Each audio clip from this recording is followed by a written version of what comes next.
Hey guys, Daniel James here, and what I'd like to do today is take a little behind the scenes kind of look at a track I just finished for the TheDuoGroup's little short trailer thing called The Last Stand, which is a little trailer for a Halo short kind of thing. And so yeah, what I'll do is I'll play the track and then I'll talk about all the elements that went into writing it and all that great stuff. I'll just say this now, just ignore this created with Flip for Mac. That's just me converting the video from what it was to a MOV, from a WMV to a MOV. And yeah, so this is the this is the track. Let's have a listen.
So that's the track I went with in the end. Yeah, so let's jump right in and take a look. As you can see, look, first I'll probably talk about the video. As you can see, it's basically the track itself is all about a character, a Spartan, which is this guy right here. He after all his team's been killed, he wants to get back into a fight. So it's basically the premise of the video is kind of like sadness, but like courage and heroism and all that kind of jazz, you know, the typical kind of epic thing. I mean, it did have a voiceover, which might have made more sense if I'd have put that in with it, so you get the idea. Him and what was left of his squad. It's a beautiful voice. Anyway, so let's take a look at how I built this track. As you probably heard, I didn't use much of my my normal kind of sound design thing. I wanted something a bit more. Oh, sorry, getting a text message. As always, let's just put the phone over there. This is yeah. So what was I saying? Oh yeah, okay. So as you can see, I haven't really used much of my like typical sound designy all over the place. Lots of whooshes and bangs. I thought I'd go for something a bit more, you know, melodic, conventional. So so yeah, let's start with the string section. So the strings in this was actually probably one of the biggest parts, because it's got the three different elements of the track, which was sadness, the drive, you know, his drive to get into a fight, and also it's got like the epic, or you know, the heroism part. And I managed to fit all three of those parts into the strings. So if we take a listen to like the beginning.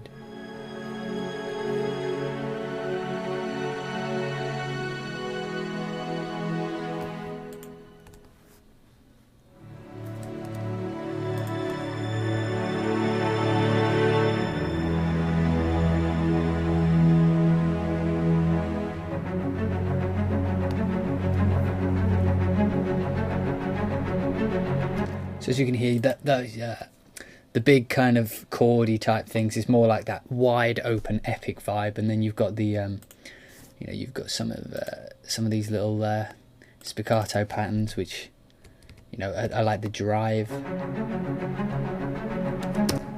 Just a point about those while I'm on it is these spiccatos. I thought I'd give Albion a chance, because if you've seen my previous video, I actually said that I thought Albion was only good for like the soft underscorey type tracks, which I still kind of stand by. I think that overall that library is it's in its element when it's doing the softer things. Although when you get their Time Machine ostinatum script, you can create like I've done here, you know, a 3-1-2, 1-4-2, 1-2. You get that kind of, you play a nice chord and you can get like these big kind of spiccatos up and running pretty quickly, which is vital.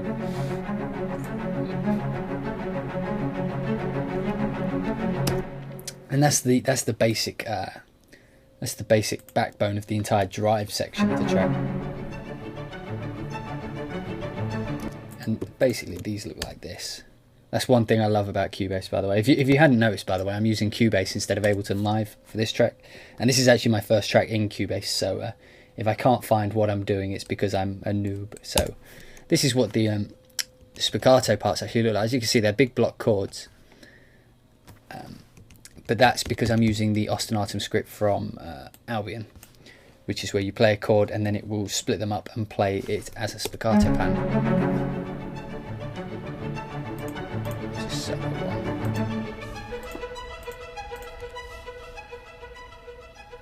You see I've got the dynamics down here.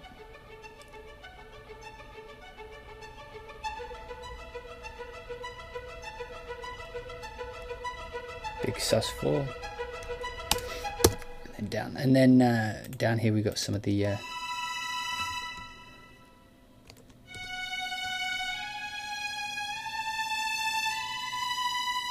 just the melody, and we got some deep basses. So that's the basics of the strings. I'll just play this little section by itself.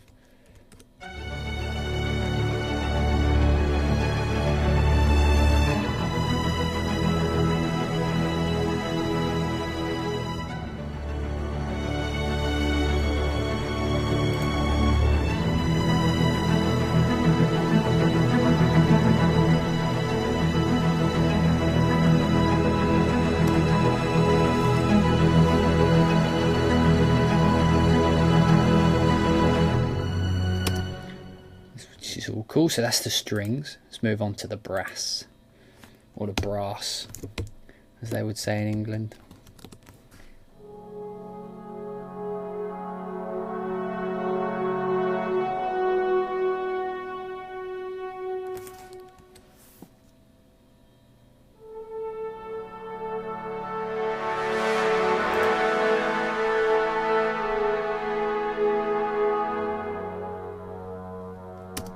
So good. Then we got a big section.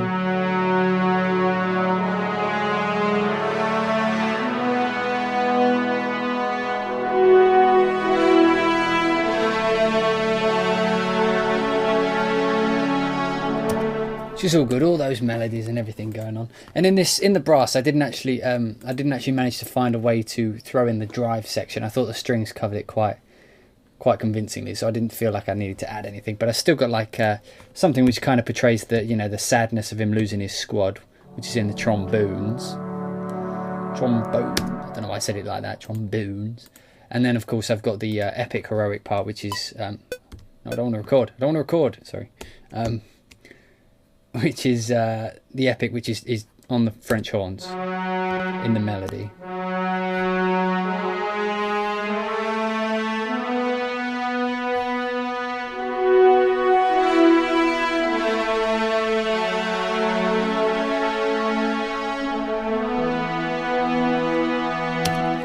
All cool.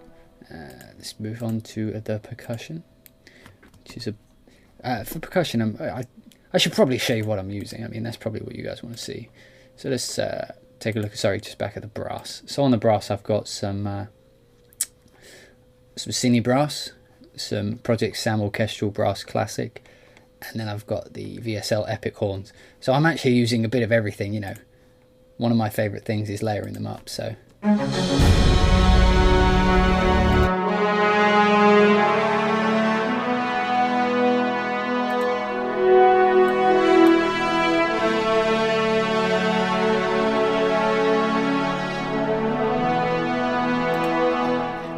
Got like on the like, so one of the melodies I've got, you know, the Cine brass horns, which is,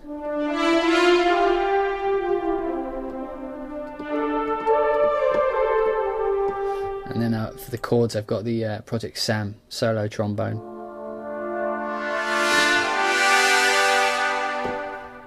And then, you know, I've got some epic horn down here.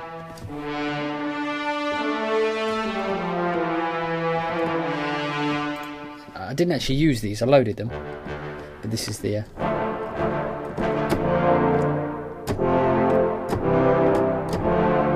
that would be the Cine Brass bass, what was it? It's tuba and bass trombone, I think. Yeah, which is the articulations, which is the shorts. Because I was going to use them for to go along with, you know, these kinds of lines. So I just rewind that. You have these.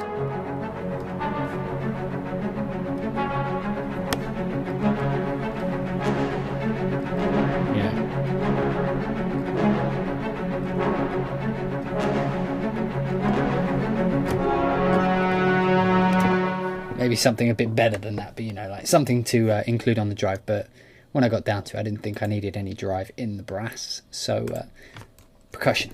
Let's take a listen to the percussion. I'm actually using some of... Percussion's looking very neat and tidy there. So let's have a look at what we're using. So we've got some Albion, using the Easter Island impacts, which are like the big boomy things. We've got some snare ensemble from Project Sam True Strike. We've got taiko ensemble from ADO, epic toms from ADO, tubular bells from True Strike, and then we've got some stick breakers, 9-volt audio stick breakers cymbals. See, I like to spread it out a bit. There's a lot of colours going on here. I've just noticed that. There's colours everywhere. Sorry, I sound like I'm on an LSD trip. Yeah, so let's have a listen to this. This is my percussion. So these are the Easter Island, you know, the deep sub boomy things. Let me just fast forward a bit. You can see the video up here.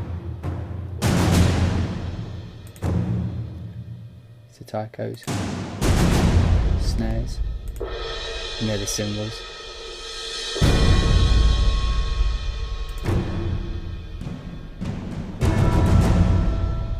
Very simple.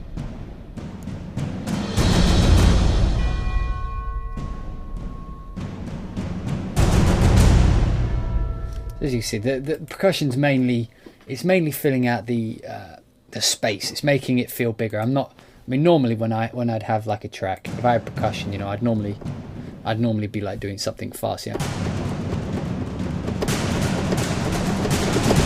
I'd normally have something like that going on, or, you know, like more of a pulsy kind of drive. Yeah.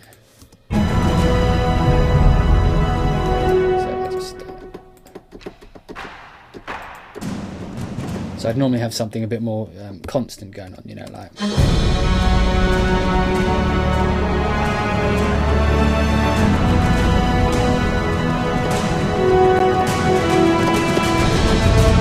I mean, I was going out of time because I didn't have the click on. I'm a slave to the click. But, you know, I'd normally have something underneath that's driving along with the track. But with this, it was so, because of the images that I've got, if you look up here, I'll make this a bit bigger for you.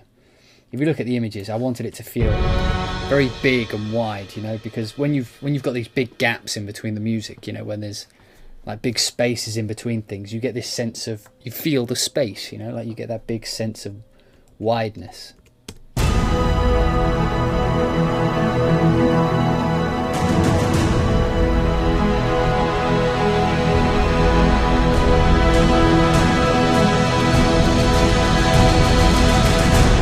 Which is actually a technique I used in that last scene. If you take a look, this was actually extended at the beginning. It was the first draft of it was much shorter, but they extended the end to make it more epic. And instead of keeping the track going at like this speed, where you get maybe, you know, where you get like these kind of like 2-bar, you know, chord changes, essentially. What I've done at the end is I've basically stretched it right out so that the chords are so far apart that it feels, because they're so long and you're so used to like the 2-bar chord changes, all of a sudden this really stretched one makes it feel wider, you know, makes it feel larger. I'll probably show you an example. So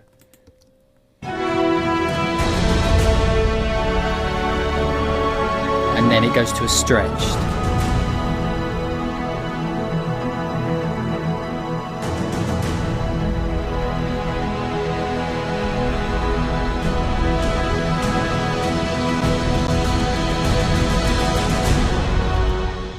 And I did that by basically just extending each chord change and each melody by double. I just doubled the length of it to make it feel longer and wider, almost as if you'd hit a slow motion button. Makes things feel more epic in a way. So yeah, let's move down a bit. Here I've got winds. Now this was actually kind of funny because I've got some good sample, some good choir libraries. I've got Voxus, and I've got it's not a contact library, but I've got Requiem from ADO or Soundine. I can't remember which one it went with. But I actually loaded up the Contact factory library, Soprano R, which doesn't have. You can't really hear it. There it is. Which doesn't have much of a legato or anything, But it's I just wanted like an R sound, while I was working out my.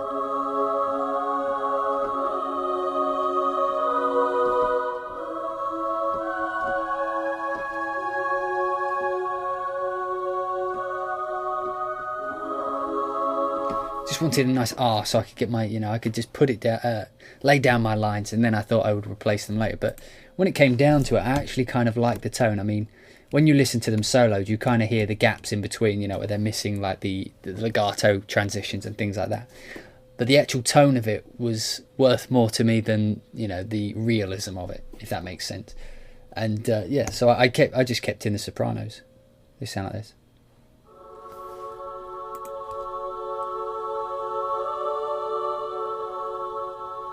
You see, I've got modulation.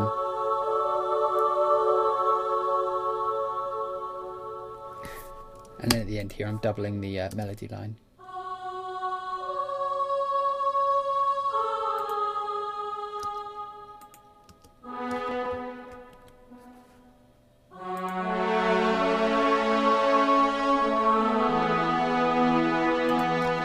So just using it as a little melodic thing there, but as you can see, like the tone of it was perfect, and that's all I did with the choir. It's just one little chord change with a bit of a variation. But you throw that in the context of what was going on in that section.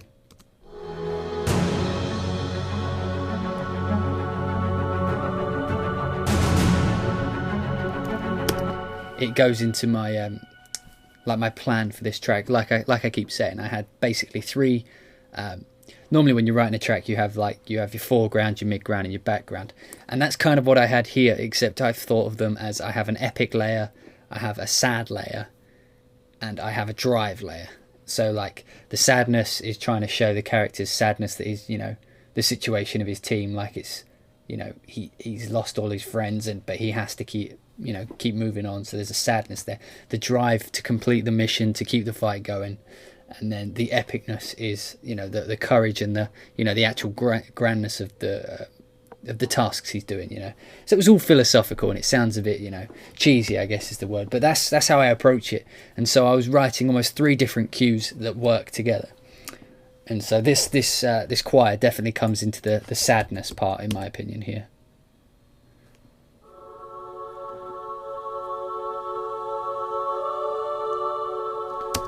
Which is cool. And then down here I've got my synths, which are basically just drones. I think they're all doing single lines. We've got 1 chord going up there, like 2 octaves. No, yeah, 2 octaves. And these just sound like this. So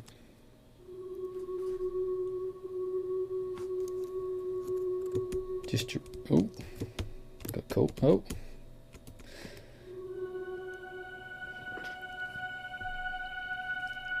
Never underestimate the power of a drone like that. I mean, it sounds a bit silly by itself. I mean, particularly when you look at it up against the video. But then you layer it with, the winds, for example.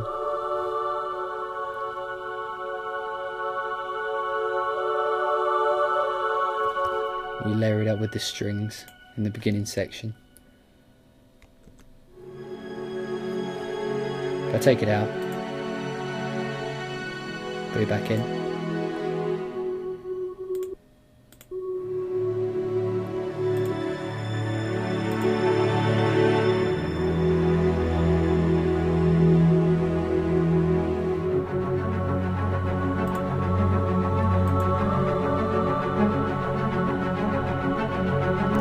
As you can see, just having that single line, I believe they call it pedal toning. So basically I'm just holding down the root note and then building things around it so that you feel this kind of staticness.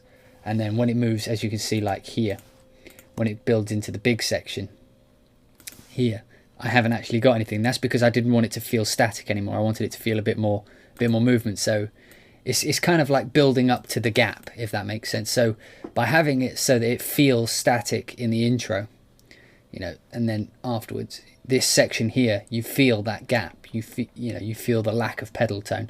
So it feels like there's more movement than there would have been. I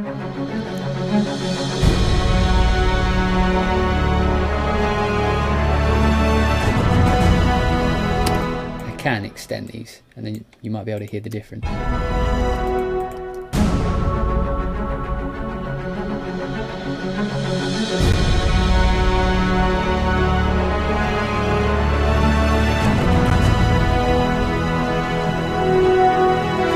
It's hard to tell, but there is a definite difference to my ears, mainly because I wrote it. But yeah, so I mean, let's take a look at the actual synths I'm using here. So I'm using Omnisphere as always. So on my first one I've got a slow melodic pad, which is just going to move this mic here, which is like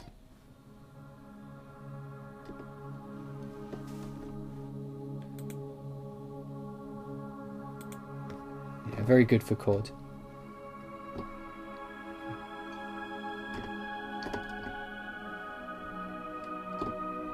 Playing on the keyboard here.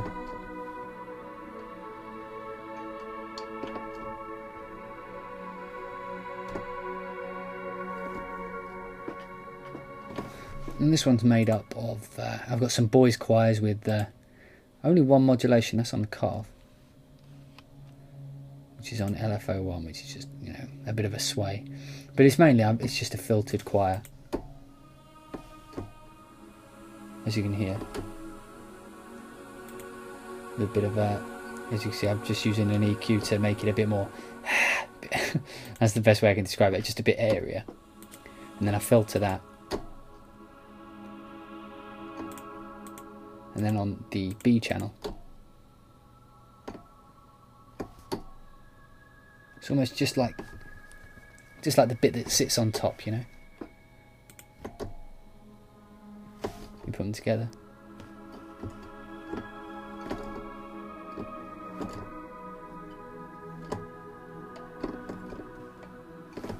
Okay, so then on the next channel I have Wiley's Infiltration. So I did a Mega Man fan film. So this was already a patch I'd made up. And so we've got on layer 1, well, the patch together sounds like this. I'll put it to the beginning.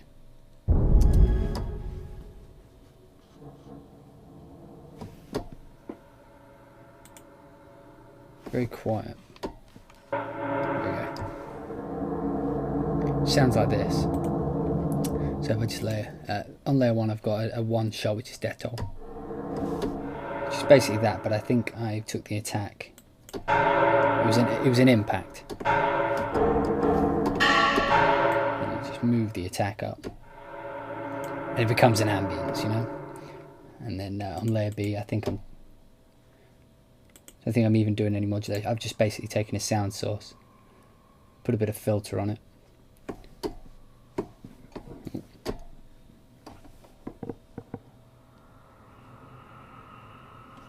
Very simple, and then you just layer that with, and boom, you get a nice sound. And then on layer 3, I think I've got one called The Drone.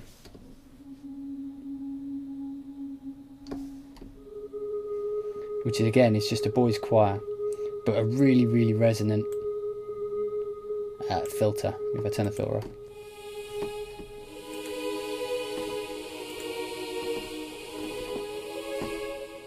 Bit of delay, and again just taking out, you know, the middle section and boosting up. Oh, I didn't actually boost any of the highs, which is weird. So I basically took the low mids out. Turn that off.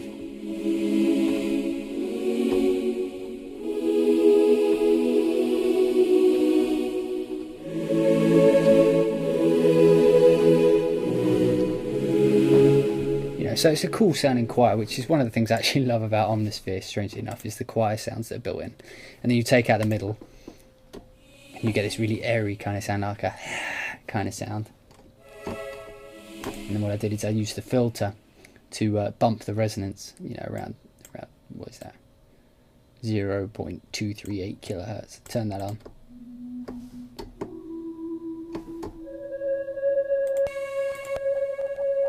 So you can hear how important that filter is there. Let me turn that off, and then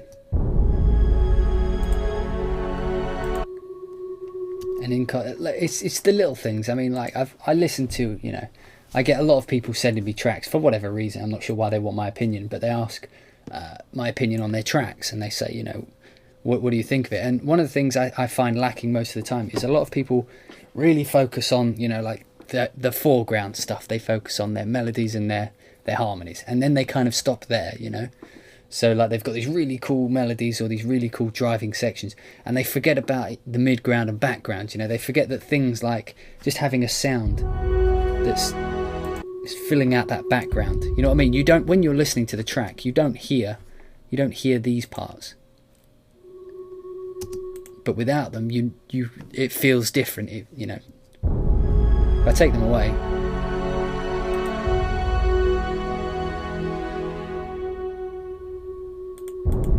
I didn't actually take them away there, which is kind of weird. But you know what I mean. Like if you take things away, you can feel them missing. You need to kind of fill that background out and make it feel full, you know. Like I say, if you can envision it kind of philosophically in your head as well, like what you're trying to achieve. Like I say, I've got 3 layers. I want an epic layer, I want a driving layer, and I want a sad layer. You know, they're my background, midground and foreground. So I'm really filling out the track, and so long as I'm hitting all these points, you know, my track in my mind will work. So I mean, let me show you an example. So I've got like my I'll just solo out what I considered my my sad layers, so things that were working towards it feeling sad. So first, let me play this epic bit at the end here, all together.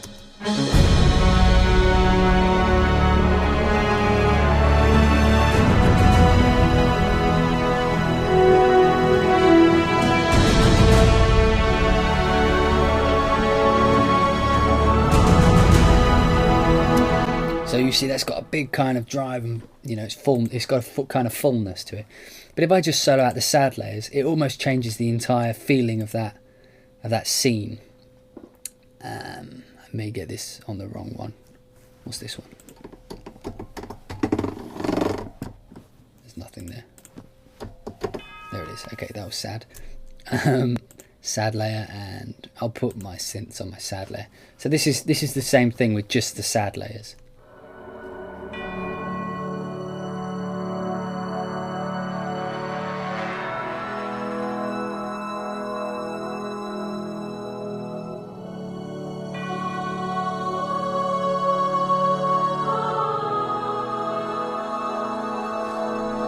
As you can see, like the whole kind of tone of the scene changes.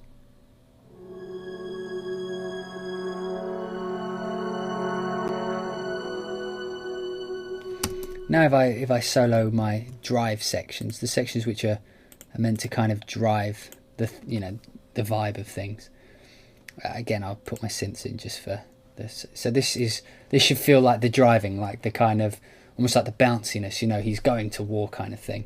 And watch how it changes the vibe again.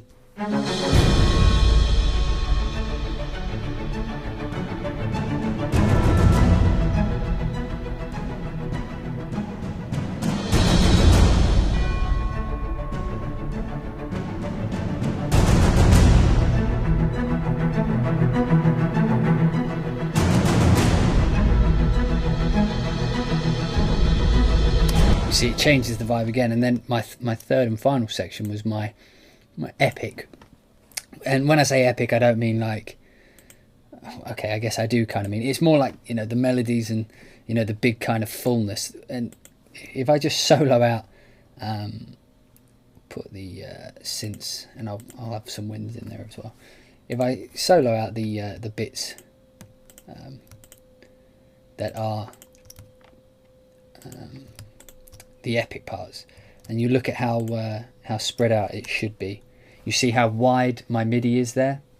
That's because this is my epic section, so I want things to be quite far apart. And if I just play the section again, this should feel different again. It should feel just big and epic, which is the vibe I'm going for.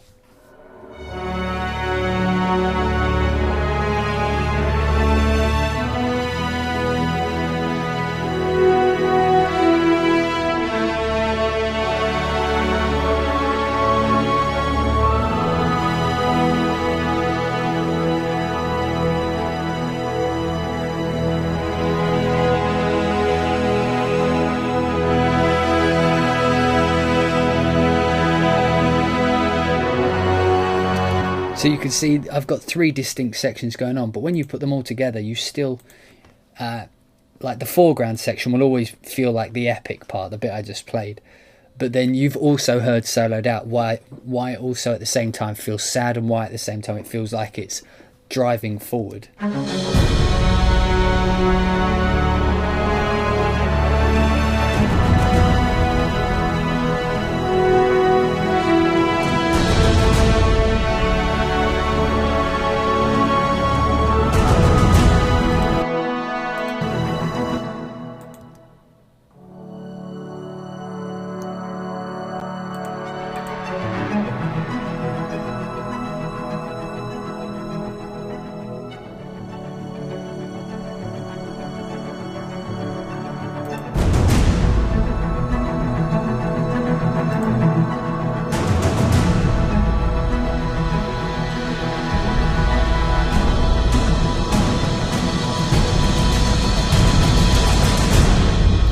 And there I just wanted to put the drive and the sadness kind of together, give you a vibe of what you're not hearing as foreground.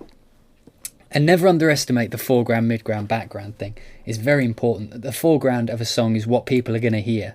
That's what they're going to remember. I mean, if I played like this section to people, they probably wouldn't remember the melody. They probably wouldn't even remember the vibe of it. But if you play someone like a foreground section, like a melody, you know, it's something that's the foreground kind of has to stick in your mind, kind of thing. So for me, it was a very simple kind of just a.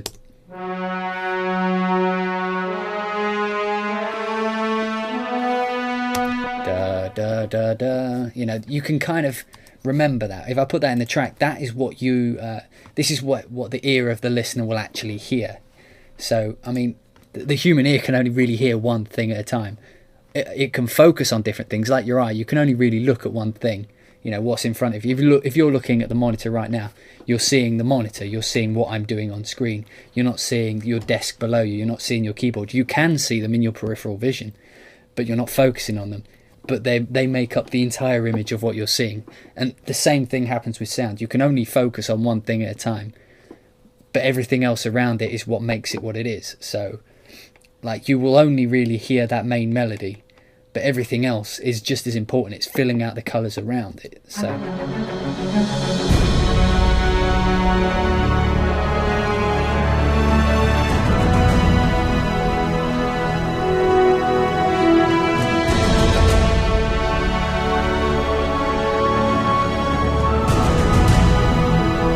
As you can hear, your ear follows that melody line, but everything else that goes around it, I mean, if I play the track without any melody in it, it'll sound harder to remember, I think. At least it might. At least it should do. So without the melody.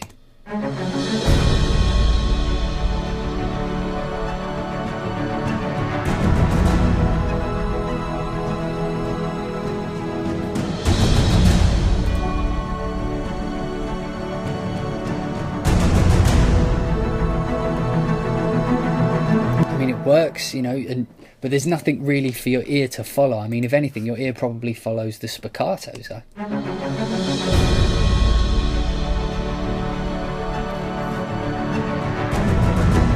You see what I mean? It's almost like a mush of sound. Your ear doesn't know where it's meant to be, and that's why, as a composer, you need to know exactly where you want your listener to be. You know, you need to almost point them where they should be looking. And my intention here was to point them at the melody, which is normally the case. If it's a pop song, you want them to focus at the vocal, so everything supports the vocal, and that's what the listener you know, that's what the audience is listening to. So you need to be aware of where they are in the track. I mean, at the beginning, I haven't so much got a melody, but you're following the chord progression.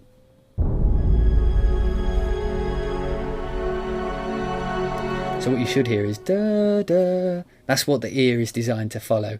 And then as you're listening to da da, this chord kind of comes up underneath, like rum, which is the you know, the vibe I'm going for. So your ear should hear da da, and then as you're hearing the da, a chord will come up underneath.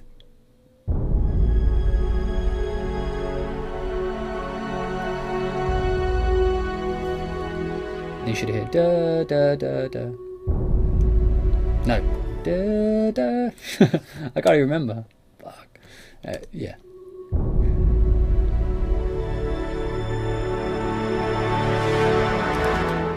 Yeah, bad example there. But your ear always needs to follow something, and it can follow something like a spiccato. Like if you're listening to this section, your ear follows the spiccato, and then all of a sudden it gets taken away by the choir, and then it gets dragged back to the spiccato.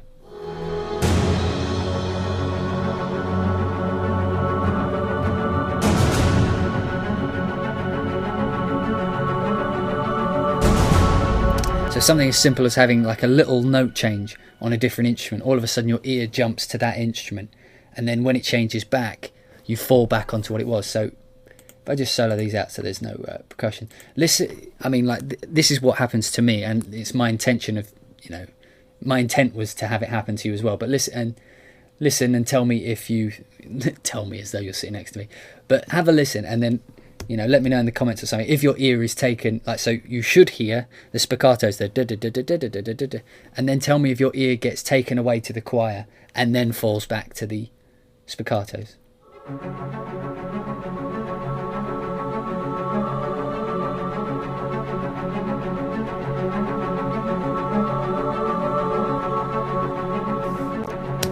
So you see, you get the da da da da da da da da ah da da da da da da da da. That's kind of the vibe I was going for. I'm not sure if I got it, but I'm sure you guys will tell me how poorly I executed that in the comments and all that, all the messages you send me and everything. So it's all cool. So yeah, that's pretty much everything. Like I say, it's not a very long track, but I had a very clear focus of what I wanted to achieve with it. I think the video is great. It's been getting a really good response, and I hope that one day these guys, the Duo Group, actually get to make some short films with Halo. That would be really cool. As you can see, like they've got the cinematography down and everything. Looks fantastic. But anyway, I hope you've enjoyed this little behind the scenes look. You know, I ramble on, but if you watch my videos, you're aware of this. But I hope you got an idea of what I had in mind for the track, and hopefully you agree with me when I think I achieved it, and you know, my 3-layer thing. So let me know if you think that worked, and if you think I'm missing the point of composing. If you think I'm terrible, let me know. You know, if I ramble too much, just write it in a comment, and everything's all good. So thanks guys for listening. Hope you enjoyed it and found it useful. If not, I apologize for wasting your time. So yeah, I shall see you in the next video. Thanks. Bye bye.